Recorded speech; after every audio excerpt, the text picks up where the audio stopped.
आपल्याला लगेच फळाची अपेक्षा आहे. म्हणजे परमार्थाला लागल्याबरोबरच देवाचं नाव घेतल्याबरोबरच त्याचं आपल्याकडं पुण्यसंग्रह होईन असं वाटतं ना आपल्याला.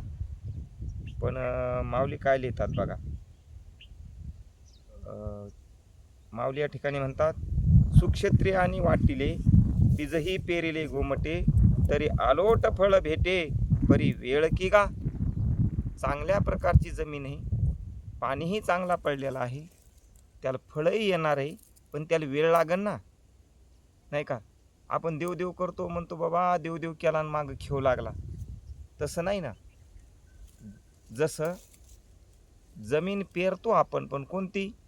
मुढावनी बीज काढिले, ते निर्वाळलिया भूमी पेरिले, मग सांडी विखुरले वाया गेले म्हणू काही. चांगल्या बॅगचं बी आणतो, चांगलं भारीचं खत पेरतो, आणि जमीन बी सुद्धा कशी निर्वाळली, वापशाला आलेली, ना वली ना वाळली, अशा जमिनीत पेरतो.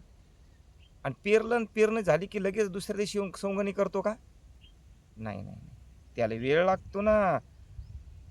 कारण आलोट फळ भेटे परी वेळ की गा.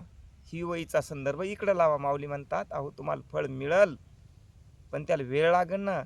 थोडा तग धरा ना, नाही का? का तुम्ही पंढरपूरला आणि इकडे विहिरीला पाणी, तुम्ही पंढरपूरला आणि इकडं मुलाचं लग्न?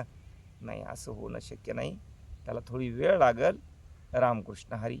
म्हणून थोडी प्रतीक्षा करा.